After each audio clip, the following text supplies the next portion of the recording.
बिस्मिल्लाहिर्रहमानिर्रहीम, अस्सलाम वालेकुम। मैं हूँ इशारत राजा, मेरे साथ मौजूद है मरियम नवाज़।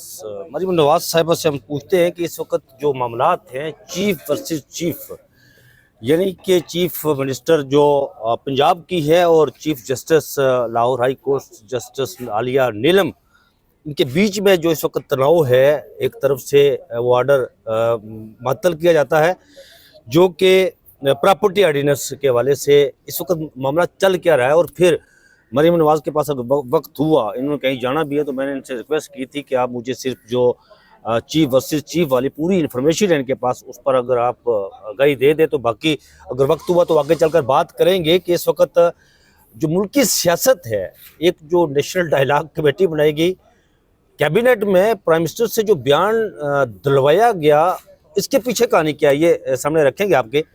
मरीम, ये जो इस वक्त आजकल लाहौर में एक दो ख्वातीन के बीच में, एक तो चीफ जस्टिस है लाहौर हाई कोर्ट की और दूसरी चीफ मिनिस्टर है सूबा पंजाब की, उनके बीच में एक तनाव है, जंग चल रही है, ये मामला क्या है?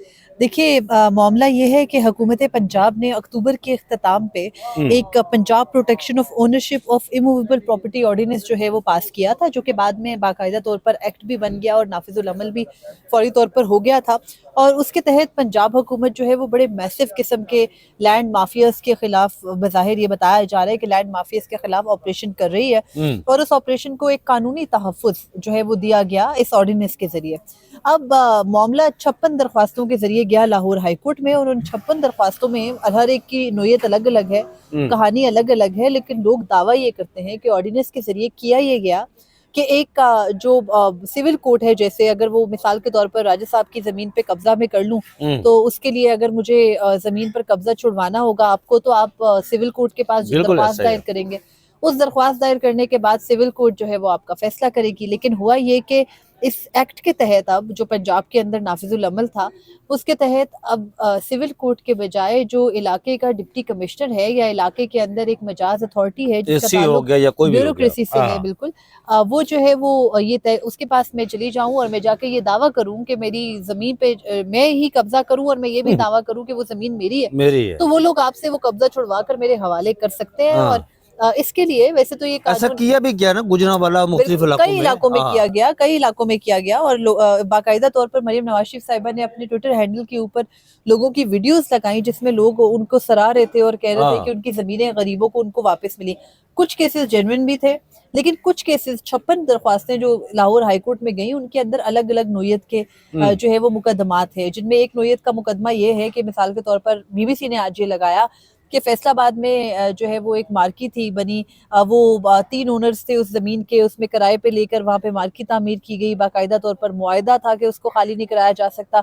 ओनर्स के दरमियान में लड़ाई हुई, वो अदालत चले गए, अदालत ने उन्हें कहा कि आप 1.25 करोड़ 1.5 करोड़ रुपए इनको दे दें, ये अपनी मार्की यहाँ से शिफ्ट कर लें और फिर आप लोग जमीन बेच दें। वो बहन भाइयों के दरमियान तनाजा उठ गया।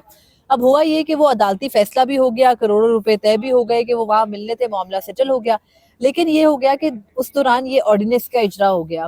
वो जो 3 बहन भाई थे जमीन के मालिक, प्रॉपर्टी ऑर्डिनेंस का, वो जमीन के मालिक बहन भाई चले गए इलाके के डिप्टी कमिश्नर के पास। उन्होंने जाकर कहा कि जी हजूर ये हमारी जमीन है, मार्की की ओनर इसको खाली नहीं कर रहे, जबकि मुआहदे के तहत और अदालती फैसले के तहत उनको वो रकम अदा करनी थी और एक वक्त देना था जिसके बाद वो अपनी प्रॉपर्टी वहां से मूव करे। अब उन्होंने किया ये कि उनकी जमीन, वो चले गए वहां पे डीसी के पास और उन्होंने तय कर दिया कि जी कोई कब्जा शब्जा आपका नहीं, कोई आपको पैसे शैसे नहीं मिल रहे, और जमीन वहां गुजार करा के मालकान को दे दी। देखने में ये मामला जेन्युइन आपको लगेगा, लेकिन जब हम लोग इसके तह में जाएं और आपका और मेरा मुआहदा हुआ है, आप मुझे अपनी प्रॉपर्टी से फौरी तौर पर बेदखल नहीं कर सकते हैं, तो बस नहीं कर सकते। ये नहीं हो सकता कि आप आइन और कानून को साइड पे रख दे, मुआहदे को जो कि लीगल एग्रीमेंट है उसको साइड पे रखते और अपनी मनमानी करते रहे। तो पंजाब हुकूमत ने एक ऑर्डिनेंस बनाया, उस ऑर्डिनेंस का इजरा किया, उसके बाद उस पर मुकम्मल कानून साजी कर ली पंजाब असेंबली से। लेकिन उसके तहत होना ये था कि बाकायदा तौर पर ट्रिब्यूनल बनना था, ट्रिब्यूनल फैसले करता कि किसी की प्रॉपर्टी का दावा दुरुस्त है या नहीं है। ये नहीं हो सकता कि सिर्फ एक डीसी को इख्तियार दे दिया जाए, और उस ट्रिब्यूनल के अंदर कौन बैठता, वो ट्रिब्यूनल बनना था। मतलब ये होना था कि मैं या आप जो है वो जाकर चैलेंज करें ना किसी जगह मामले को। ट्रिब्यूनल नहीं बनाया गया, और ट्रिब्यूनल के अंदर लाहौर हाई कोर्ट का या फिर लाहौर की डिस्ट्रिक्ट जुडिशरी का, पंजाब की डिस्ट्रिक्ट जुडिशरी के जजेस के बराबर जो है वो वहाँ पे अफराद को तैनात किया जाना था, वो नहीं किया गया। अब जमीन पर कब्जे ना छोड़ने की सूरत में या साबित होने की सूरत में आपको 5 से 10 साल की सजा होनी है। अब इस एक्ट के साथ जिसमें मुख्तलिफ कवानीन लिखे दर्ज हैं, प्रॉपर तरीक़ेकार दर्ज है, अगर तो उसको प्रॉपरली नाफिजुल अमल किया जाता, ट्रिब्यूनल हायर किए जाते, लोगों की सुनवाई की जाती, जो मफामत के लिए एक बाकायदा तौर पर जो है वो जैसे डिस्प्यूट रेजोल्यूशन का एक फोरम है, उस तरह का डिस्प्यूट रेजोल्यूशन फोरम बनना था, वो सब तनाज़ात के हल का फोरम बन जाता, सब हो जाता तो बात ठीक थी। वो नहीं हुआ, सिर्फ एक एक्ट का इजरा करके गैर कानूनी जो सरगर्मियाँ थी, जो जिनको आईनी और कानूनी कवर नहीं था, उनको सिर्फ आईनी और कानूनी कवर पहनाया गया। इसके खिलाफ दरख्वास्तें गई आलिया नीलम साहिबा की अदालत में। उन्होंने चीफ सेक्रेटरी पंजाब को बुलाया 22 दिसंबर को समात में। आज दोबारा समात हुई। उन्होंने चीफ सेक्रेटरी से पूछा, जी आप हमें बताएं आपने क्यों ये मतलब जरूरत क्या पड़ी इस कानून की जब सिविल अदालतें हैं। पंजाब हुकूमत कहती है कि जी जरूरत इसलिए पड़ी कि गरीब जो होते हैं वो सालों के हिसाब से अदालती मुकदमात की वजह से अपनी ज़मीनें वागुजार नहीं करवा पाते, उनकी ज़मीनों पर ताकतवर अफराद माफियाज कब्जा कर लेते हैं, ये उनके खिलाफ हमारी जंग है। अदालत ये सवाल करती है कि अगर आपने गरीबों के जो है वो ज़मीनें वागुजार कराने के लिए कोई जंग लड़नी थी, तो ऐसी जंग के लिए या उनके लिए जो है वो बेहतरी लाने के लिए आप प्रॉपरली तरीक़ेकार के साथ चलते, प्रॉपरली कोई कानून होता, प्रॉपरली कोई ट्रिब्यूनल्स बनाते, अमलदारी होती, ड्यू प्रोसेस कंप्लीट होता। ये तो लोगों के साथ ज्यादतियां हैं। सुप्रीम कोर्ट की एक जो है वो इसमें एक दरख्वास्त है कि सुप्रीम कोर्ट ने फैसला कर रखा है जमीन कब्जे का, और दूसरी पार्टी चली गई जो है वो उसके जिनके हक में फैसला हुआ था सुप्रीम कोर्ट में उनके खिलाफ, और वहाँ के डीसी ने जो इलाके का था, पंजाब के किसी इलाके का, उन्होंने वो जमीन सुप्रीम कोर्ट के ऑर्डर के बावजूद लेकर के वापस कर दी। तो अब आलिया नीलम साहिबा सवाल ये कर रही हैं कि आपने एक और जो है वो निजाम खड़ा कर दिया, पैरेलल मुतवाज़ी निजाम खड़ा कर दिया। अब उसके अलावा वो आलिया नीलम साहिबा ने ज्यादा सख्त बात, जहाँ से ज्यादा खराबी हुई, उन्होंने मंडे को एक जुमला का रिमार्क्स दिए। उन्होंने कहा कि अगर इस तरह से आप कब्जे लोगों को देने लगेंगे बगैर ड्यू प्रोसेस पूरा किए, अदालतों के को मलूज़े खातिर रखे बगैर, और इसी तरह बगैर सुनवाई के, तो फिर ड्राइवर भी कोई आधे घंटे में खाली करा के लेकिन ये कहीं रिपोर्ट नहीं हुआ, सिर्फ आज डॉन ने इसको रिपोर्ट किया है, बाकी तो किसी जगह ये रिपोर्ट नहीं हुआ। परसों ये आलिया नीलम साहिबा का जो गुस्सा था वो रिपोर्ट हुआ था, लेकिन आपको पता है टीवी चैनल्स को इस वक्त नहीं है इजाजत ज्यादा इस किस्म की चीजें चलाने की। आज फिर दोबारा मुकदमे की समात हुई तो आलिया नीलम साहिबा ने 2 दिन दिए थे कि आप पूछ के बता दें कि किस तरीके से जो है वो आपने इसको चलाना है, रूल्स बने नहीं बने। आज बताया गया अदालत की जानिब से कि रूल्स जो है वो बनाए गए हैं, रूल्स अभी नहीं बनाए गए, और पंजाब हुकूमत के सरकारी वकील ने जब ये बता दिया कि रूल्स नहीं बनाए गए, तो उसके बाद फिर आलिया नीलम साहिबा ने मामले को लार्जर बेंच को भिजवाया, और लार्जर बेंच को भी भिजवाने का शायद मकसद यही था कि गुज़िश्ता रोज से, बल्कि 2 रोज से मुसलसल मुस्लिम लीग नून के जो ट्रोल अकाउंट हैं वो आलिया नीलम साहिबा के खिलाफ जो है वो एक पूरी कैंपेन कर रहे हैं। जी। और वो बता रहे हैं कि जी आपने पहले बहुत तस्दीक कर रहे हैं, बहुत तस्दीक कर रहे हैं, और मरीम नवाज शरीफ साहिबा ने डायरेक्ट जो है वो उनको कन्फ्रंट किया और कहा कि ये तो माफियाज को तहफ्फुज़ दिया जा रहा है। दूसरी जानिब बार काउंसिल आकर खड़ी हो गई हैं, सबके सब एहसन बून साहब रोजाना बयानात दे रहे हैं और बता रहे हैं कि जो पंजाब हुकूमत है वो माफियाज को सिक्योर कर रही है। इंडिपेंडेंट ग्रुप जो उनका आप कह सकते हैं अपना ग्रुप है, घर का ग्रुप है, वो जो है वो उनके मुखालिफ खड़ा है। तो अब सवाल ये है कि आलिया नीलम साहिबा अगर ड्यू प्रोसेस की बात कर रही हैं यहाँ पर आके, तो वो ड्यू प्रोसेस उनको इस मुकदमे में अचानक याद आया, अच्छी बात है, खुशाइंद बात है, लेकिन पंजाब हुकूमत जो इस वक्त राइज है उसके जो है ना आदतें बिगड़ चुकी हैं। ये जो मैं यही पूछ रहा था, जो सीसीटीवी वहाँ बना हुआ है, बाकी मामला इस पर कोई, अब देखिए मरियम, मैं कल देख रहा था किसी ने ट्वीट किया, वो लाहौर का ही रहने वाले एक नौजवान, उसके 4 बच्चे थे, वहां से उठाया लोगों को, 5 लोगों को मार दिया। ऐसे तो इस पर कोई आवाज क्यों नहीं उठाता? लाहौर हाई कोर्ट क्यों खामोश है? कई मर्तबा हमने कुछ फोरम्स पर गुफ्तगू की तो सोशल मीडिया पर उसके खिलाफ भी पूरी मुहिम जोई हुई और नाम ले लेकर मेंशन किया गया कि हम क्राइम कंट्रोल डिपार्टमेंट के खिलाफ बात करें। क्राइम कंट्रोल डिपार्टमेंट के पीछे जो ब्रेन चाइल्ड है वो हुकूमत एस्टेब्लिशमेंट का सेम पेज का था। यहाँ पर आकर ऐसे लग रहा है कि वो सेम पेज जो है वो अब फट रहा है, और ऐसे है कि पंजाब हुकूमत अपनी तही कुछ करना चाह रही थी, लेकिन दूसरी जानिब को, दूसरे फरीक को ये पसंद नहीं आया, और उसके बाद अदालतें भी एक्टिवेट हुई, बार काउंसिल्स भी एक्टिवेट हुई।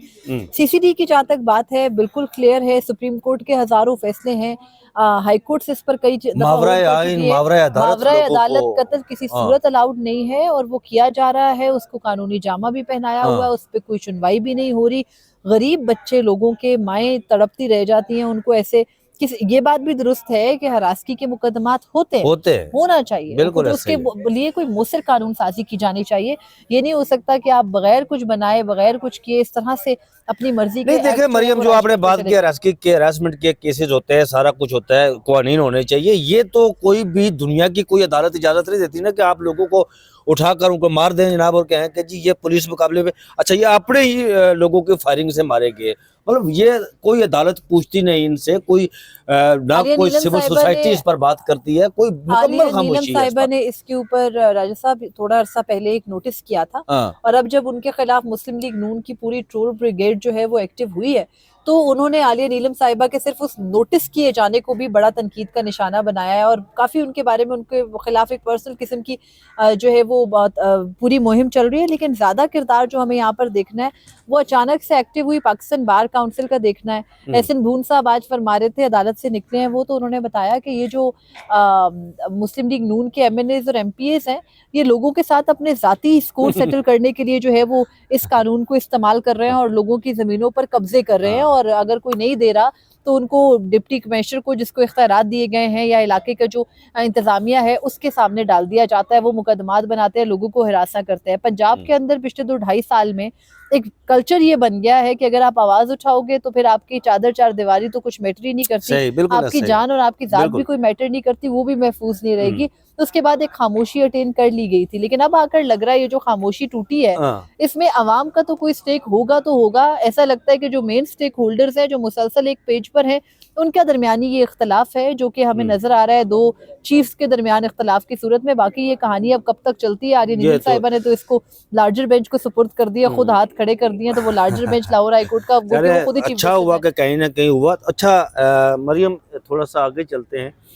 ये जो कैबिनेट इजलास में शहबाज शरीफ साहब को वो एक बयान, अच्छा वो बॉडी लैंग्वेज ऐसी जो बयान दिया उन्होंने, मुज़ाकरात के लिए तैयार हैं जी, किससे मुज़ाकरात करने के लिए तैयार हैं? पीछे कहानी क्या है? एकदम से क्यों उन्हें ख्याल आ गया? इसके पीछे क्या है? वो जो कहीं वो नाजायज रियासत में फौज भेजने के वाले से कोई प्रेशर है, दबाव है, या क्या है इसके पीछे? देखिए राजा साहब, सीधी सी बात यह है कि जब भी मुल्क के अंदर पॉलिटिकल इंस्टेबिलिटी एक पीक पर जाने लगती है या खदशा पैदा होता है कि लोग निकल आएंगे, तो इस किस्म के जो है वो ऑफर्स आती हैं। लास्ट ईयर जब 26 नवंबर के बाद इंटरनेशनली बहुत प्रेशर था और सवाल हो रहा था और बैनुल अक़वामी जरीदे ये पब्लिश कर रहे थे कि किस तरह से इस्लामाबाद के डी चौक में पुरअमन सियासी एहतजाज के ऊपर गोलियां बरसाई गई, तो उसके बाद भी हुकूमत ने मुज़ाकरात की पेशकश की और फिर मेज पर बिठाया गया।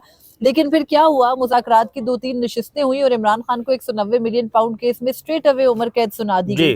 फिर वो बात वहां पर रुक गई, मुअत्तल हो गई। उससे पहले भी कई मरतबा ये गुफ्तगू हुई, फिर इमरान खान ने स्ट्रेट अवे ये ऐलान कर दिया कि इनसे अब कोई मुज़ाकरात नहीं होंगे क्योंकि कोई मुज़ाकरात हो नहीं सकते। अभी भी रिसेंटली वैसे तो इमरान खान से मुलाकातें बंद है और कहा जा रहा है कि 8 फरवरी तक कोई मुलाकात होगी भी नहीं, लेकिन इस दौरान अभी जो जिस दिन उनका दोबारा सजा सुनाई गई उनको जो तोशाखाना 2 में, तो उस दिन दोबारा इमरान खान ने जेल से जो है वो स्ट्रीट मूवमेंट की तैयारी पकड़ने को कहा सुहेल आफरीदी को। सिर्फ तैयारी पकड़ने से ही और लोगों के मुतहर्रिक हो जाने के खौफ ही से ट्रक की बत्ती के पीछे लगाने की कोशिश की जाती है और मुज़ाकरात की बात की जाती है।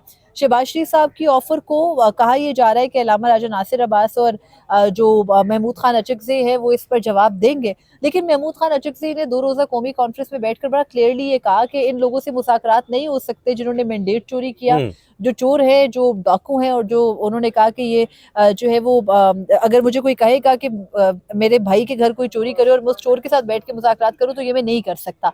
अब इन सारी सिचुएशन में जहां पाकिस्तान तहरीक इंसाफ को डायरेक्टली इमरान खान ने मुज़ाकरात से रोक रखा है, मुलाकात उनसे नहीं हो रही, गॉड नोज बैकडोर पे क्या चल रहा है, लेकिन फ्रंट पे ये दिखाने की कोशिश की जा रही है कि हम तो कोशिश कर रहे हैं, वो नहीं मान रहे। तो अगेन लोगों को, जो अवाम है ना, उसको राम करने की ये कोशिश है कि वो मुतहर्रिक ना हो, लेकिन ये सिर्फ एक टैक्टिक और कोशिश ये है। अगर शहबाज शरीफ के थ्रू आपने कहकर ये ऑफर पेश करके बताना है तो फिर इस बात पे कौन यकीन करेगा। शहबाज शरीफ साहब के बारे में तो अब आपको पता है पीटीआई ने एक नया जोक ये बनाया हुआ है कि जब इमरान खान से मुलाकात के लिए सुहेल आफरीदी ने उन्हें कहा तो उन्होंने कहा मैं पूछ के बताता हूँ। तो अब उनसे मुज़ाकरात तो नहीं हो सकेंगे, लेकिन लैंडस्केप, सियासी लैंडस्केप पे अब बदल सूरत हाल इसलिए भी रही है कि फवाद चौधरी वगैरह एक प्लान था, कहा जा रहा था, बताया जा रहा था कि जी फवाद चौधरी, महमूद मौलवी, इमरान इस्माइल जो छोड़ गए पीटीआई को, असद उमर वगैरह, उनके जरिए एक जो है ना वो फॉरवर्ड ब्लॉक बनाने की कोशिश की जाएगी और मुज़ाकरात को वो लीड करने की कोशिश करेंगे और बताएंगे कि वो पीटीआई को टेक ओवर करेंगे। लेकिन पीटीआई एक सोशल मीडिया फोर्स ज्यादा है और उनका सोशल मीडिया नैरेटिव ये है कि ये सारे लोग इन पे क्रॉस लगा हुआ है और ये उनको बिल्कुल काबिल कबूल नहीं है। और वजीर आजम ने ऑफर की फवाद चौधरी वगैरह वाली जो एक उन्होंने पूरी, खत में लिख दिया। उन्होंने खत भी लिख दिया, वेलकम भी कर दिया, हाँ। लेकिन हतमी फैसला पाकिस्तान तहरीक इंसाफ और तहरीक तहफ़्फ़ुज़ी आईन पाकिस्तान ने करना, और वो इस बात पर फॉर्म है एहतजाज की कॉल देने के बाद कि मुज़ाकरात का रास्ता बंद तो नहीं है, लेकिन उसके लिए कम से कम कोई कॉन्फिडेंस बिल्डिंग ये बीच में से जो एकदम से बीच में से मुल्ला भी आ जाते हैं। मैं आलिम दीन है, मुल्ला मैं आलिम दीन को कहता हूँ, इसको गलत ना करना, क्योंकि वो मुल्ला उमर भी आलिम दीन था ना, मुल्ला उमर। ये बीच में से मुल्ला आ जाते हैं, तनकीद करते हैं, क्रिटिसिज्म करते हैं, बड़े शिद्दत तरीन इस्तिस्ना वाले मामले को लेकर, सब वाले मामले कर। अच्छा, मुझे एक तो मौलाना फजल रहमान साहब की बात समझ नहीं आ रही है। मौलाना फजल रहमान साहब कहते हैं जी कि ये गैर शरई हुकूमत है, हम इसको नहीं मानते जी, ये इस्तिस्ना वाला मामला। अच्छा, मौलाना फजल रहमान साहब वो माले गनीमत के तौर पर वो नशिस्त है भी, उसको कलावा मार लेते हैं, कहते हैं ठीक है जी। ये सारा कहानी क्या है बेसिकली बुनियादी तौर पर? देखिए, जो मौजूदा रजीम है उसकी एक कामयाबी ये तो है कि उन्होंने तमाम तर जो मकतबा फ़िक्र के मुल्ला हैं आपकी ज़ुबान में, उन सबको जो है वो इकट्ठे मिला रखा है और वो उनके साथ सेम पेज पर है। रही बात मौलाना फजलुर रहमान के जो है वो इस हुकूमत को ना मानने की या ताहियात इस्तिस्ना के मामले पर एहतजाज करने की, ये सब अगैन बार बार एक स्मोक स्क्रीन क्रिएट करते हैं। जो बैकडोर इन सब के राब्ते हैं या सूरत हाल है, वो सब एक फरीक के तो साथ हैं, हुकूमत भी और उसके तमाम बिल्कुल ऐसा ही मौलवी है, हजरात भी। बिल्कुल। तो बाकी जो वो ये फरीक है कहानियां जनाब, आपको बताते हैं कि जो हमारे कमांडर ऑफ डिफेंस फोर्सेस हैं जनाब फील्ड मार्शल साहब, वो फरीक है बस, जिनके साथ इनके और सारे उनके मामलात साथ सेटल सब अलाइंड है। हाँ। बाकी सारी बातें ये हैं कि ये जो मौलवी हजरात हैं उनको ताहियात इस्तिस्ना वाले मामले पर ज़रूर जो है वो अजियत महसूस होती है, लेकिन उनको अदालती निज़ाम ख़त्म होता, शख्सी आज़ादियाँ सल्ब होती, ये नजर इस नहीं मुल्क आते। में बुनियादी हकूक़ ख़त्म होते हाँ। नज़र नहीं आते। तो यहाँ ही से आप इस मयार का अंदाज़ा लगा सकते हैं जो वो अपना रहे। अदरवाइज़ वो इस वक्त सिर्फ हल्की फुल्की मौसीकी के सिवा कुछ नहीं। हमारे माशरे की बेरुखी देखें, हमारे माशरे की मुनाफ़क़त देखें। मरियम के आपने देखा होगा कि कुछ रोज़ कबल हिंदुस्तान के अंदर जो बिहार का वज़ीर आला था, बिहार का था नीतीश कुमार जी, वो एक खातून डॉक्टर का अगर वो उसका नकाब नीचे करता है, खींचता है, तो हमारे माशरे, हमारी सोसाइटी से ही लोग कहते हैं जी कि वो इस्तीफ़ा दे, उसने ये काम गलत किया है। लेकिन हमारे यहाँ जिस तरह पिछले 4 साल से चादर चारदीवारी का तकद्दस पायमाल हुआ, जो कुछ भी हुआ, ये लोग भी कह रहे हैं कि वो इस्तीफ़ा दे, उसको कह रहे हैं, बिहार के जो सीएम है उसको कह रहे हैं, यहाँ पर उसके खिलाफ इन्होंने कोई आवाज़ नहीं उठाई। तो नाज़रीन, ये थी लेटेस्ट अपडेट जो मैंने आपके सामने रखी है। बहुत शुक्रिया मरीम नवाज़, आपने मुझे वक्त दिया है। मुझे और मरीम नवाज़ को इजाज़त दीजिए, अपना बहुत सा ख्याल रखिएगा। अल्लाह हाफिज़।